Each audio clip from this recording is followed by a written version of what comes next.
여러분들은 지금 하나님께 예배드리기 위해서 오늘 이 자리에 이렇게 나오셨습니다. 그런데 여러분들이 예배를 드리는 목적은 무엇인가요? 예수를 믿으면 믿음으로 말미암아 구원을 받는다고 하는데 이미 구원받은 자가 왜 계속해서 예배를 드려야 합니까? 그것은 우리가 이 세상에서 받은 구원은 아직 완성되지 않은 구원이기 때문입니다. 그렇기 때문에 우리들은 최후의 심판날에 완성된 구원을 받을 자들로 선포되기 위하여 바로 그 소망을 바라면서 이 자리에 나온 것입니다. 즉 심판의 그날까지 하나님의 은혜를 입은 자들로서 하나님과 교제하면서 하나님의 통치를 받으며 살아가야 한다는 것입니다. 예수 그리스도를 믿음으로 받아들인 자를 하나님의 영이 구원의 완성의 그날까지 보호하시고 인도하시기 때문입니다. 그렇다면 하나님께서 여러분과 저를 구원하신 목적은 무엇인가요? 하나님께서는 한낱 초라한 죄인에 불과한 저희들을 왜 구원하셨을까요? 도대체 왜? 사도 바울은 로마서 1장 16절에서 복음은 모든 믿는 자에게 구원을 주시는 하나님의 능력이 됨이라고 선포하였습니다. 이 말씀은 그리스도의 복음을 듣고 믿는 자에게 죄를 사하여 주시는 권세를 가지신 하나님께서 믿는 자를 구원하시는 권능도 또한 행하신다는 것입니다. 그것은 곧 복음일 수 있는 것은 누구든지 예수 그리스도를 믿는 자에게는 그의 죄를 사하여 주시고 또한 의롭다고 칭하실 수 있는 절대 권능자이신 하나님의 힘, 즉 하나님의 권세와 권능에 의해서 가능하기 때문입니다. 오늘 본문 그 11절에 모든 사람에게 구원을 주시는 하나님의 은혜가 나타나, 이 말씀은 복음을 통해 은혜로 인하여 나타나는 하나님의 구원의 힘에 의해서 여러분과 제가 구원을 받을 수 있었다는 것입니다. 그런데 하나님의 구원의 능력에 의하여 우리를 구원하신 하나님은 구원하실 뿐만 아니라 우리가 이 세상을 살아가는 동안에 우리의 영적 성숙을 위해서 양육 또한 하십니다. 그 하나님의 양육하심은 우리들로 하여금 세상으로부터 자유케 하는 하나님의 힘인 것입니다. 본문 12절에서 하나님께서 구원하여 주신 자가 세상의 즐거움과 인간의 열망과 욕구를 만족시키고자 하는 모든 열정들을 다 포기하고 오직 근신함과 의로움과 경건함에 의한 삶을 살아갈 것을 말씀하십니다. 여기 우리 한국말 성경에 세상 정욕을 다 버리고 12절에 세상 정욕을 다 버리고 이렇게 돼 있어서 조금 여러분들께서 잘 와닿지 않으실 수가 있어서 제가 좀 설명을 드리면, 이 우리말의 정욕을이라고 하고 이렇게 번역이 된 거는 사실은 원문에서는 에피튜미아라는 말인데, 이게 우리 인간이 가지는 열망, 인간이 가지는 욕구를 의미합니다. 그리고 여기 지금 근신함, 의로움, 경건함 이렇게 이제 우리 한국말로 번역이 되어 있는데, 이 근심함이라고 하는 것은 사실은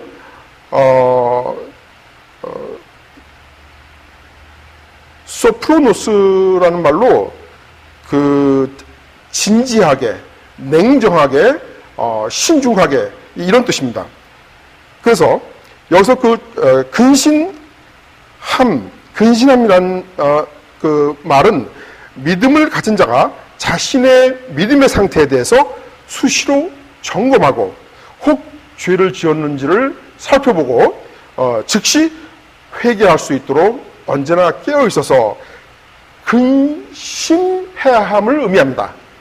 근신함이라고 우리 말로 되어 있는 그 근신함이라는 말은 원래 원뜻은 진지하게, 신중하게, 냉정하게, 침착하게 이런 뜻인데 이 말은 근심하라는 말입니다. 근심, 걱정하라는 말입니다.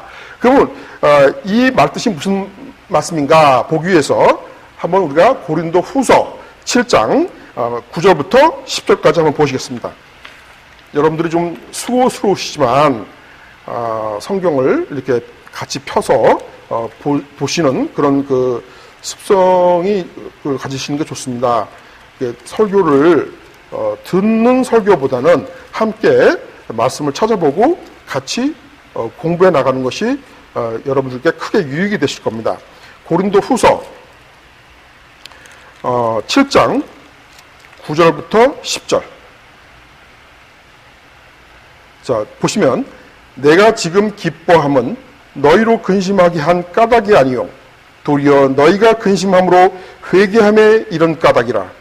너희가 하나님의 뜻대로 근심하게 된 것은 우리에게서 아무 해도 받지 않게 하려 함이라. 하나님의 뜻대로 하는 근심은 후회할 것이 없는 구원에 이르게 하는 회개를 이루는 것이요 세상 근심은 사망을 이루는 것이니라. 그러니까 세상 근심은 죽는 것이고 구원에 이르는 회개를 위한 근심은 우리가 영원한 생명을 얻는다는 것입니다. 결국은 하나님의 뜻은 근심하라는 것입니다.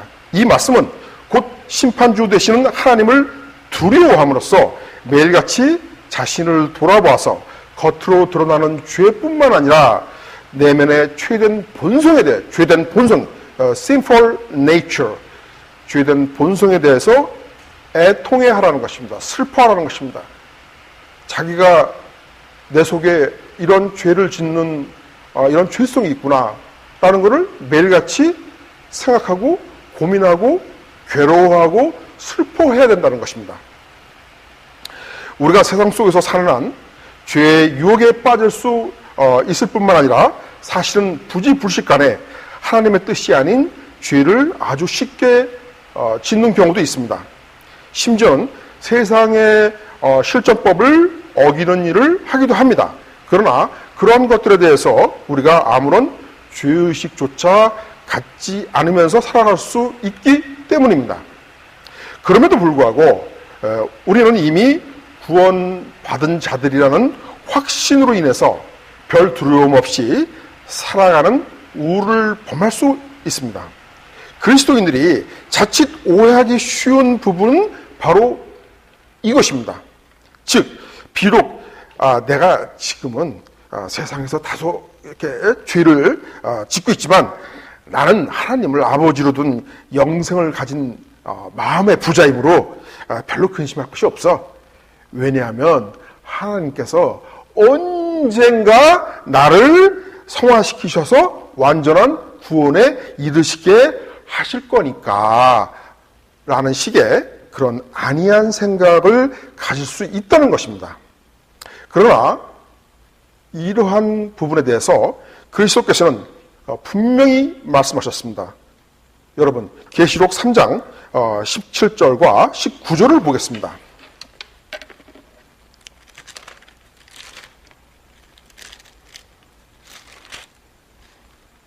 계시록 3장 17절과 19절을 보시면요.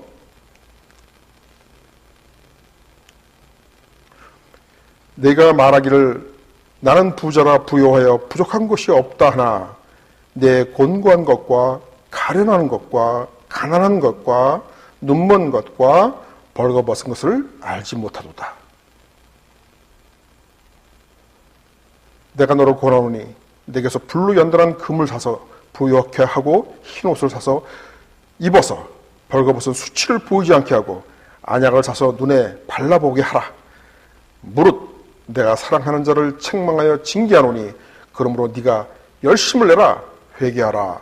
이렇게 그리스도께서 분명히 경고하십니다. 그러므로 참 믿음을 가진 자는 자신이 지금 믿음 안에 있는가에 대해서 자신을 시험하고 예수 그리스도가 자기 안에 계신지에 대해서 스스로를 확증해야 합니다. 달리 말씀드리면 자신이 현재 그리스도에게 순종하는 삶을 살아가고 있는지를 스스로 확증할 수 있어야 합니다. 그렇지 않으면 그는 안타깝게도 버리운 자인 것입니다. 이와 같이 믿음을 가진 자가 삼가 조심하는 근신함, 진지함, 신중함, 냉정함, 이러한 자세로 자신의 죄된 본성에 대해서 언제나 애통해하며 회개하는 삶을 살게 하시려는 목적으로 하나님께서 여러분과 저를 구원하신 것입니다. 둘째, 믿음을 가진 자는 의로운 삶을 살아가야 합니다. 의로운 삶이란 다른 사람들에 대해서 늘 공정함과 사랑을 베푸는 삶을 의미합니다. 의란 무엇인가? 이와 관련해서 로마서 3장 25절을 한번 보시겠습니다. 로마서 3장 25절. 이 예수를 하나님이 그의 피로 인하여 믿음으로 말미암는 화목 제물로 세우셨으니 이는 하나님께서 길이 참으시는 중에 전에 지은 죄를 간과하심으로 자기의 의로우심을 나타내려 하심이니 우리의 죄를 대신하여 죽으신 예수 그리스도께서는 하나님의 본체시나 하나님과 동등함을 취할 것으로 여기지 아니하시고 자기를 낮추시고 죽기까지 복종하여 십자가에서 죽으셨습니다. 이 십자가의 죽음은 우리가 방금 전에 살펴본 본문에 하나님께서 길이 참으시는 중에 전에 지은 죄를 간과하심으로 자기의 의를 나타내려 하심이니 라고 말씀하신 것처럼 하나님의 지극히 크신 용서와 사랑을 의미합니다. 하나님께서는 당신의 피조물에 대하여 죄를 지은 자는 반드시 죽음을 당하는 것으로 정하셨으나 예수 그리스도의 죽음을 통해 필연적으로 죽을 수밖에 없는 죄인들을 용서하시고 구원하기로 작정하셨습니다. 이것이 바로 하나님의 의인 것입니다. 그 하나님의 무한하신 사랑과 은혜에 감사해서 그리스도께서 우리를 위하여 죽으신 것처럼 우리도 또한 다른 사람들을 위하여 용서하고 사랑하며 살아가야 합니다. 사도는 고린도전서 10장 24절과 33절에서 우리 고린도전서 10장 24절 한번 보겠습니다. 누구든지 자기의 유익을 구치 말고 남의 유익을 구하라. 넘어가서 33절을 보겠습니다. 나와 같이 모든 일에 모든 사람을 기쁘게 하여 나의 유익을 구치 아니하고 많은 사람의 유익을 구하여 저희로 구원을 얻게 하라. 바로 이와 같이 구원받은 자로 하여금 다른 사람들의 유익과 구원을 위하여 사랑을 베풀도록 하실 목적을 가지고 하나님께서 여러분과 저를 구원하신 것입니다. 셋째, 하나님께서 우리를 구원하신 목적은 선한 일에 열심하는 특별히 선택하신 경건한 하나님의 백성으로 살아가도록 하시기 위함입니다. 본문 14절에서 그가 우리를 대신하여 자신을 주심은 모든 불법에서 우리를 구속하시고 우리를 깨끗하게 하사 선한 일에 열심하는 친 백성이 되게 하려 하심이니라 하였습니다. 여기 그 친백성의라고 이 친이라는 말의 의미는 투교한이라는 뜻입니다. 이 투교한의 원어 페리오시오스의 그 의미는 특별히 선택한, 특별히 소유한, 특별히 구분해서 귀하게 선택한 이런 뜻입니다. 그래서 우리말로 가장 적합한 표현을 고르자 하면은 투교한이라는 말이 좀 적합하다고 할 수 있겠는데요. 하나님께서 우리 죄인을 구원하신 목적은 예수 그리스도를 믿는 자를 선택하셔서 믿음의 세례를 통해서 그를 깨끗하게 하시고 거룩한 자로 구별하셔서 선한 일에 열심을 내는 당신의 백성으로 삼으시기 위함이라는 것입니다. 이와 관련해서 사도 바울은 본문에 의해서 3장 8절에서 다시 이것을 강조하고 있습니다. 3장 8절을 한번 보겠습니다. 디도서 3장 8절. 이 말이 밉보도다. 원컨대 내가 이 여러 것에 대하여 굳세게 말하라. 이는 하나님을 믿는 자들로 하여금 조심하여 선한 일을 힘쓰게 하려 함이라. 이것은 아름다우며 사람들에게 유익하니라. 한편 하나님께서는 구약의 선지자 이사야를 통해서 이스라엘을 당신의 백성으로 삼으신 목적을 천명하셨습니다. 이번에 한번 이사야 43장 21절을 보겠습니다.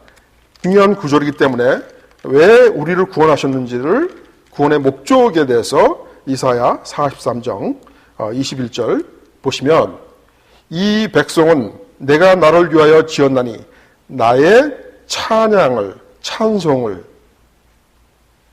부르게 하려 함이니라.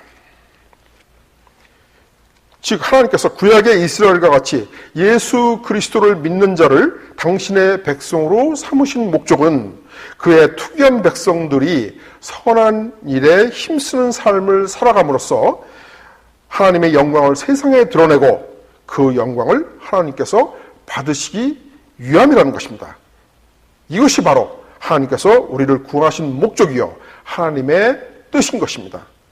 그러므로 하나님에 의해서 거룩하게 구별된 우리는 이 세상을 살아가는 동안 자신의 믿음을 지키기 위하여 자신의 삶에 대한 근신함과 다른 사람들의 유익과 구원을 위한 의로운 삶을 살아감으로써 하나님의 선한 일에 열심을 내고 힘쓰는 경건한 하나님의 특유한 백성의 삶을 살아가야 합니다. 그것이 하나님의 영광을 드러내는 것이며 그분께 영광을 드리는 것입니다.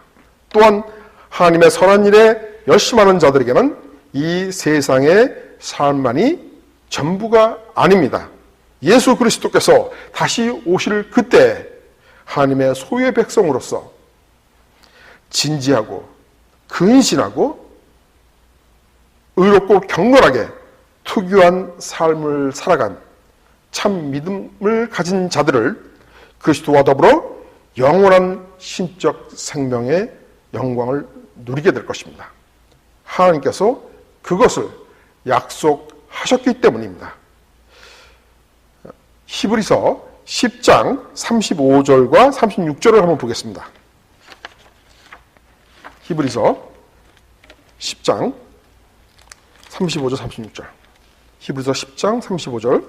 그러므로 너희 담대함을 버리지 말라. 이것이 큰 상을 얻느니라. 너희에게 인내가 필요함은 너희가 하나님의 뜻을 행한 후에 약속을 받기 위함이라. 즉 하나님께서 당신의 뜻을 행한 자에게는 큰 상을 주시겠다고 약속하셨습니다. 그리고 그 큰 상은 영광의 하나님의 영원한 신적 생명을 의미합니다. 믿음의 성도 여러분, 하나님의 구원의 목적을 위하여 하나님의 구원의 능력에 의해서 하나님의 특유한 백성으로서 살아가야 할 우리에게 인내가 필요함은 하나님의 뜻을 행한 후에 받을 약속에 대한 복된 소망을 위한 것입니다. 우리는 이 약속을 믿고 하나님께 영광을 드리는 하나님의 구원의 목적에 합당할 삶인 하나님의 특유한 백성으로 살아가야겠습니다. 그렇게 함으로써 여러분들과 제가 예수께서 다시 오시는 그날에 그리스도의 영광에 참여하여 영원한 생명을 얻게 되기를 주님의 이름으로 축원합니다.